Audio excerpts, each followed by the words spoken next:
Hello friends, welcome back. ఈరోజు Sunday. మీ ఇంట్లో ఏంటి స్పెషల్? మా ఇంట్లో అయితే కుండ బిర్యానీ.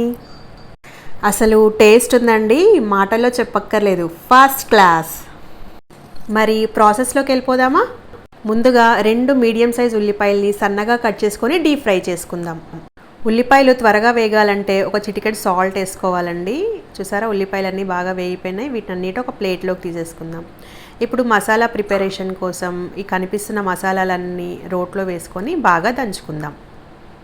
మరీ మెత్తగా దంచక్కర్లేదండి, లైట్గా బరగ్గా దంచుకుంటే సరిపోతుంది. ఇప్పుడు చికెన్ని మ్యారినేట్ చేసుకుందాం. ముందుగా కుండకి నెయ్యి అప్లై చేసినానండి. ఇప్పుడు ఇందులోకి 1/2 kg చికెన్ వేసుకుంటున్నాను.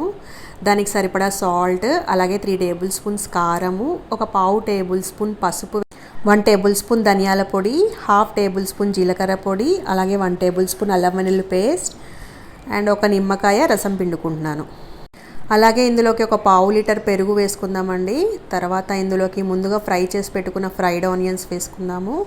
అలాగే పుదీనా, కొత్తిమీర కొంచెం కొంచెంగా వేసుకుందామండి. తర్వాత ఇందులోకి కసూరి మేతి కూడా వేసుకుంటే ఫ్లేవర్ చాలా బాగుంటుంది. అలాగే ఇందులోకి 2 టేబుల్ స్పూన్ల వరకు ఆయిల్ వేసుకుందాము. ఇప్పుడు ఇందులోకి ముందుగా దంచిపెట్టుకున్న మసాలా పౌడర్ని కూడా వేసుకుందామండి. ఇప్పుడు ఈ మిశ్రమాన్ని అంతా కూడా బాగా కలుపుకుందామండి. ముక్కకి మసాలా ఫ్లేవర్ అంతా కూడా బాగా పట్టే విధంగా మంచిగా కలుపుకుందాం. తర్వాత దీన్ని మూత పెట్టేసుకొని ఒక 1 అవర్ పాటు ఫ్రిడ్జ్లో పెట్టుకుందామండి. రైస్ని కూడా 3-4 టైమ్స్ వాష్ చేసుకొని ఒక 1 అవర్ పాటు నానబెట్టుకుంటున్నానండి. ఇప్పుడు స్టవ్ ఆన్ చేసుకొని రైస్ని ఉడికించుకోవడానికి ఒక గిన్నెలోకి ఎసరు పెట్టుకుంటున్నాను. ఇందులోకి ఒక 2 టేబుల్ స్పూన్ల ఉప్పు, నెయ్యి, కనిపిస్తున్న మసాలాలన్నీ కూడా వేస్తున్నాను. అలాగే ఇందులోకి 3-4 పచ్చిమిర్చి చీలికలు కూడా వేసుకొని మూత పెట్టుకుందాం.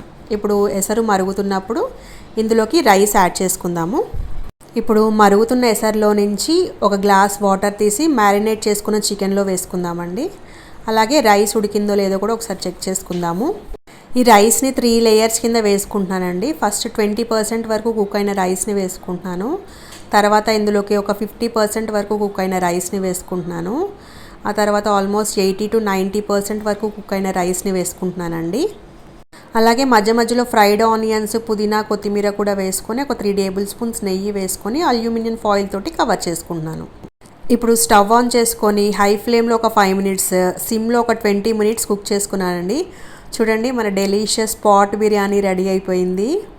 ఈ కుండ ఫ్లేవరు బిర్యానీకి పట్టడం వల్ల దీని రుచి ఇంకా పెరిగిందండి.